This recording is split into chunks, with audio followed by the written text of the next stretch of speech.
అందుకే శాస్త్రం కూడా ఒక గమ్మత్తైన మాట చెప్పింది. అష్టోత్తర పూజ అని 108 నామాలతో పూజ.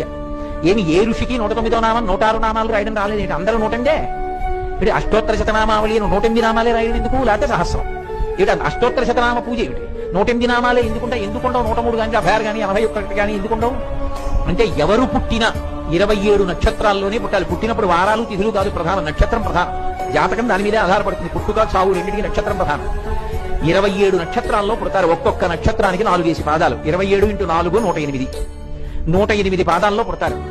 ఈ సమస్త జగత్ జాయతే గచ్చతే ఇది జగత్. కుక్క పుట్టనివ్వండి, పిల్లి పుట్టనివ్వండి, ఆవు పుట్టనివ్వండి, గేది పుట్టనివ్వండి, ఏది పుట్టినా 108 పాదాల్లోనే పుట్టింది. వాడు మన ప్రసాదం తిన్నాడా తినలేడా అన్న దాంతో సంబంధం లేదు. అందరూ బాగుంటారు. అందరూ బాగుండాలని కోరుకున్న విశాల హృదయానికి తార్కాణం ఏమిటంటే 108 నక్షత్ర పాదములలో పుట్టిన వాళ్ళందరూ బాగుండాలని 108 నామాలు చెప్పి పూజ చేశారు.